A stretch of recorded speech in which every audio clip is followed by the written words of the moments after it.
So student, আজি তোমালোকৰ কাৰণে লৈ আহিছো টৰ্চনেল পেন্ডুলাম প্ৰেক্টিকেল ফিজিক্স কেনেকৈ কৰিব লাগে আজি তোমালোকক ভালদৰে শিকাই দিম। ইয়াতে মই লৈছো কিউব, ষ্টপৱাচ, সিলিন্ডাৰ, স্ফিয়াৰ আৰু ভাৰ্নিয়াৰ স্কেল। এই আটাইকেইটা বস্তু লাগিব, কিন্তু তোমালোকে যেতিয়া নন বডি হিচাপে কিউব লবা তেতিয়া অনলি কিউব লাগিব। যেতিয়া নন বডি হিচাপে সিলিন্ডাৰ লবা অনলি হেইটো ল'ব লাগিব। যেতিয়া স্ফিয়াৰ ল'ব লাগিব। এতিয়া তোমালোকক ভালদৰে শিকোৱাৰ কাৰণে মই তিনিটা লৈছো। এটা কেনেকৈ জুখিব লাগে চোৱা। 3 লগত মিলি গৈছে মেইন স্কেল আৰু ভাৰ্নিয়াৰ স্কেলটো 2 লগত মিলি গৈছে। হাল সলনি কৰি জুখি ল'বা 2-3 বাৰ মান। যিমান বেছিবাৰ জুখি ল'বা সিমান শুদ্ধ মানটো পাই যাবা।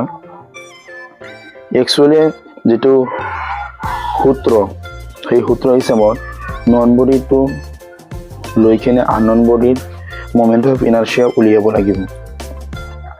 বহুত স্টুডেন্ট কমেন্ট কৰিছে, মানে মোক জনাইছে যে এই প্ৰেক্টিকেলটো মানে বুজি পায় লিখিব কেনেকে সেইটো গম নাপায়, কিছুমানে বুজিও নাপায়। সেইকাৰণে মই ভিডিঅ'টো বনাই আছো ষ্টুডেন্টৰ সুবিধাৰ্থে। ইয়াৰ পিছত মই লিখিব লাগে কেনেকে সেইটো মই জনাই দিম। সো এতিয়া সিলিন্ডাৰ জুখি আছো। সিলিন্ডাৰ চোৱা কেনেকৈ জুখিব লাগে, কিন্তু এটা কথা লক্ষ্য কৰিবা সকলোকেইটা কিন্তু তোমালোকক জুখিব নালাগে। যেটো টিচাৰ তোমালোকক নন বডি হিচাপে ল'ব দিব সেইটোহে জুখি ল'বা, আৰু এটা আননন বডি যেটো দিব সেইটো এই নন বডিৰ পৰা তোমালোকে সেইটো উলিয়াই ল'বা। সো ভাৰ্নিয়াৰ স্কেল দি জুখি ল'লো। এতিয়া ভৰ জুখিব লাগিব। ভৰ কেনেকৈ জুখিব লাগিব সেইটো তোমালোকক শিকাই দিম। এতিয়া ভৰ জোখা মেচিন লৈছো। ইয়াতে সো ইয়াতে মই যেটো ওলাইছো ভৰ জোখাটো ইয়াতে কেজি এককত আছে, এটো গ্ৰামাৰ এককত ললে তোমালোকে 1000 দি পূৰণ দিব লাগিব। এতিয়া চোৱা কিউবটো কিমান আছে 185 চাগে হ'ব লাগে। 0.185 কেজি চাগে হ'ব লাগে। চোৱাচোন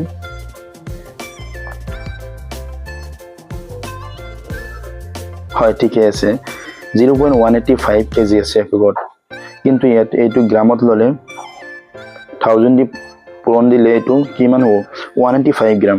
ইয়াৰ পিছত জুখি লৈ আছো স্ফিয়াৰ, তাৰ পিছত সিলিন্ডাৰ জুখি লম। কিন্তু গোটেইকেইটা ফাৰ্ষ্টটো তোমালোকক জনাই দিছো গোটেইকেইটা জুখিব নালাগে। যেটো লবা নন বডি হিচাপে সেইটোহে জুখি লবা, আৰু নন বডি পৰাহে আননন বডি ওলাই যাব।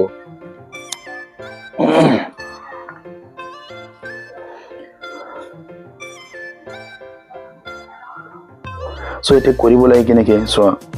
যেটো টৰ্চনেল পেন্ডুলামৰ মেথড যেটো ক্ৰিডেল থাকে সেইটো ওপৰৰ জোঙাংশটো তলৰ জোঙাংশৰ লগত মিলি যাব লাগিব। তেতিয়াহে তুমি শুদ্ধ মানটো পাই যাবা। চোৱা মই মিলাই আছো স্ক্ৰু সহায়ত। স্ক্ৰুখিনি ঘূৰাই কিনে তোমালোকক জোঙাংশ মিলাব লাগিব। 3টা স্ক্ৰু আছে ইয়াতে, 3টা ঘূৰাই কিনে কোনটো দিলে কোনফালে যাব এইটো তোমালোকে কৰি চাবা। মইতো কৰি আছো, মোৰ খিনি ক'লেতো আৰু সকলোখিনি একে নহ'ব।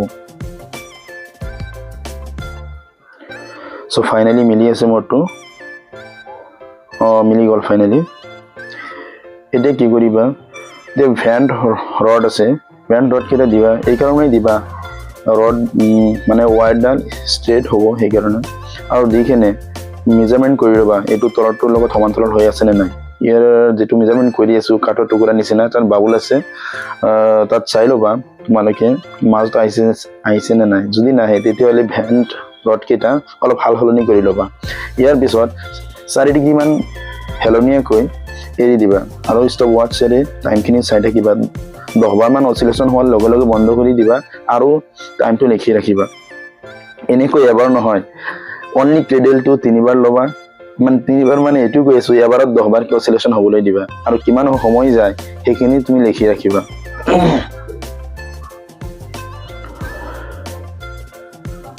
ইয়াৰ পিছত স্ফিয়াৰ দি তোমালোকক দেখাই দিম। স্ফিয়াৰটো মিডল পইণ্টত বহাই ল'বা। চোৱা মই বহাই আছো। তাৰপিছত 4 ডিগ্ৰী মান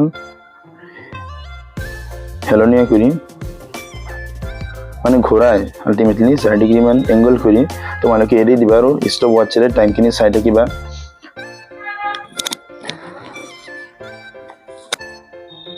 কিমান সময় যায়। মোৰ হাতত যেটো ষ্টপ ৱাটছ আছে সেইটো কিন্তু 30 সেকেন্ডত 3 বাৰ ৰাউন্ড হলে 90 সেকেন্ড হৈ যাব। তোমালোকৰ ষ্টপ ৱাটছ কিমান সেকেন্ড বা থাকে সেইটো তোমালোকে আগতে চাই ল'বা মোৰখিনি চালে কিন্তু নহ'ব স্প্ৰেটো মই দুবাৰ দি আছো তোমালোকৰ ভাল সুবিধাৰ্থে কিন্তু তোমালোকে কমসে কম 3 বাৰকৈ লৈ ল'বা বেছি ল'লে আৰু বেছি ভাল হ'ব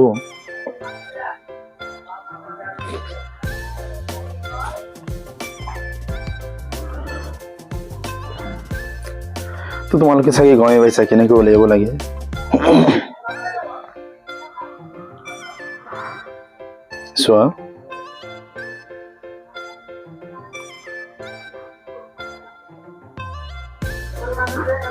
10 বাৰ অসিলেশন হোৱাৰ লগে লগে লিখি ৰাখিবা কাৰণ 3 বাৰ কে ললে 3 বাৰ নহয় 4 বাৰ তোমালোকে 5 বাৰ ল'ব পাৰা এটো গৰমান উলিয়াব লাগিব এতে মই কিউব দি আছো কিন্তু তিনিটা দিব নালাগে এবাৰ খালি ক্ৰেডেলটো দিবা এবাৰ যেটো নন বডি দিবা আৰু এবাৰ আননন বডিটো লৈ লবা এতিয়া সাগে মোৰ ভাইব্ৰেচন হৈ আছে কিন্তু তোমালোকে ভালদৰে এটো সাবা ভাইব্ৰেশন যাতে নহয় মই অকলে কৰি আছো কাৰণ অলপ মানে ভাইব্ৰেশন হৈছে আৰু এই প্ৰ্যাকটিক্যাল কৰোতে তোমালোকে ভালদৰে লক্ষ্য কৰিবা যাতে ফ্যান চালু না থাকে ফ্যান থাকিলে কিন্তু তোমালোকে শুদ্ধমানটো নাপাবা এটা ভাৰ্নি স্কেলত মেইন স্কেল বুলি কৈছিলো তোমালোকে সাগে গম পাইছা তথাপি তোমালোকক ভালদৰে অৱগত কৰাৰ কাৰণে এখিনি লৈ আহিছো সো মেইন স্কেল কোনখিনি কয় আৰু ভাৰ্নি স্কেলটো কোনখিনি কয় ইয়াতে মেইন স্কেল আছে কিমান 23 আৰু ভাৰ্নি স্কেলত 6 আছে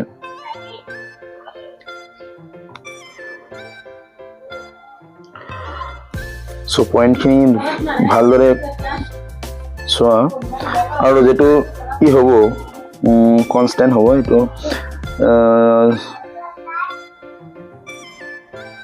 ये भार्ने स्केल कन्स्टेंट হ'ব 0.01 সেন্টিমিটাৰত ললে হ'ব এটা তোমালোকক মই লেখাৰ পদ্ধতি দেখাই আছো ইয়াতে কি লিখি আছো reading for length of the solid cube মই কিউব লৈছো কিউবটো তোমালোকক জনাই দি আছো এই কাৰণে তোমালোকক কিউবৰ বিষয়ে কৈ আছো তাৰপিছত কি লিখা আছে এতে mass of the solid sphere m কিউবৰ m আছিল কিমান 185 গ্ৰাম ভাৰ্নে কনস্ট্যান্টটো তোমালোকক কৈ দিলো 0.01 সেন্টিমিটাৰ আৰু যেটো নম্বৰ অফ যেটো মেজাৰমেন্টৰ 1 নম্বৰ মেইন স্কেল 29 পাইছিলো কিউবত আৰু ভাৰ্নে স্কেলত পাইছিলো 2 আৰু যেটো লিষ্ট কাউন্ট হয় লিষ্ট কাউন্টে পূৰণ দি তিনিবাৰ মান লৈছো লোৱাৰ পিছত তোমালোকে সাগে গৈ পাইছা তিনি যে হৰণ দি মানে গৰমানটো ওলাইছো আৰু যেটো মই ভাৰ্নে স্কেলৰ এৰৰ মানটো মোৰ 0 আছিল এৰৰ নাছিল এই কাৰণে ইয়াতে এৰৰ মান 2.95 হল তিনিবাৰ লৈছো ভালদৰে যদি গম পোৱা নাই এতিয়ালৈকে তেতিয়া তোমালোকক বুজাই দি আছো মই মেইন স্কেল 2.9 পাইছিলো আৰু ভাৰ্নিয়াৰ কনস্ট্যান্টৰ লগত যে ভাৰ্নে স্কেলটো পূৰণ দি যোগ কৰিব লাগিব এনেকৈ তিনিটা মই তিনিবাৰ কে লৈছো তিনিটা যোগ কৰি কেনে 3 দি ডিভাইড কৰি দিব লাগিব 3 দি ডিভাইড কৰি দিয়াৰ লগে লগে এটো মিন পাই যাবা যদি তোমালোকে মিলিমিটাৰত লোৱা মিলিমিটাৰত ওলাবা যদি সেন্টিমিটাৰত লোৱা সেন্টিমিটাৰত ওলাবা কিন্তু মই কিন্তু সেন্টিমিটাৰত লৈছো তোমালোকক বুজোৱাৰ কাৰণে ইয়াৰ পিছত মানে টেবুলটো মই একেলগে লিখিছো কিন্তু একেলগে লিখিব নালাগে সাগে দুটা পেজত লিখিবা পেজ নম্বৰ 2 তাত লিখা আছে এমটি ক্ৰেডেল তিনিবাৰ লৈছো কিমান ওলাইছে কিমান সেকেন্ড গৈছে তোমালোকে চাই গমে হোৱা আৰু এমটি ক্ৰেডেলৰ লগত সলিড কিউব লৈছো তিনিবাৰৰ মান লিখি লৈছো আৰু ক্ৰেডেলৰ লগত সিলিন্ডাৰ লৈছো একচুয়ালি মোৰ নন বডিটো হল কিউব আৰু আননন বডি হৈছে সিলিন্ডাৰ মই তোমালোকক গোটেইখিনি দেখাইছো এই কাৰণে তোমালোকক ভালদৰে বুজোৱাৰ কাৰণে তোমালোকে যেটো লবা সেইখিনিহে লবা এতিয়া টি নটটো হৈছে খালি ক্ৰেডেলটো ক্যালকুলেট কৰিব লাগিব I1 যেটো নন বডি মোমেন্ট অফ ইনাৰ্শিয়া মই কিউব লৈছো কিউবৰ সূত্ৰ হল m/6l²। সেই সূত্ৰত m ৰ মানখিনি বহাই দিছো 6 to l² টো বহাই দিছো কিমান হৈছে moment of inertia 268.32 gram centimetre square তাৰ পিছত মেইন সূত্ৰ মোমেন্ট অফ ইনাৰ্শিয়া যেটো unknown body I2 equal t2 square minus t0 square by t1 square minus t0 square into I যেটো I1 যেটো ফাৰ্স্টত ওলাইছো মোমেন্ট অফ ইনাৰ্শিয়া যেটো non body এনেকে এই সূত্ৰ প্ৰয়োগ কৰি নন বডিৰ পৰা আননন বডি উলিয়াব লাগিব মোমেন্ট অফ ইনাৰ্চিয়া তো তোমালোকে ক্যালকুলেশন কৰিছো মই কৰি দিছো ইয়াৰ পিছত যেটো ইৰৰ উলাব লাগিব এই ইৰৰটো কেনেকৈ উলিয়াব লাগে চোৱা মই del t not এটো কি দিছো 0.1 সেকেন্ড মানে একক দুটা একে হ'ব লাগিব তেতেই তোমালোক মানে একক কেটা মানে উপৰটো দি তলটো মানে কাটি দিব পাৰিবা সেই কাৰণে একক নাথাকে এটো এই কাৰণে যেটো এককত উপৰটো লোৱা সেই এককত তলটো ল'ব লাগিব ঠিক এইদৰে এইখিনি তোমালোকে চাগে গমে পোৱা বিএচসি যেটো কৰি আছা এইখিনি আৰু মই কি বুজাই দিম তথাপি যদি বুজাই দিব লাগে তেতিয়ালে কবা মই পিছত তোমালোকক ভালদৰে বুজাই দিম আকৌ So sage তোমালোকে যদি del i2 equal i2 into 0.066 এটো যদি গম নপোৱা তেতিয়ালে বুজি লোৱা ওপৰত del i2 by i2 মান হল 0.066 এটোৰ লগত i2 পূৰণ কৰি দিলে তেতিয়ালে del i2 হৈ যাব del i2 হল ইৰৰ আৰু original i2 hall moment of inertia so ভাল লাগিলে ভিডিওটো লাইক শেয়ার এন্ড সাবস্ক্রাইব কৰিবা so thank you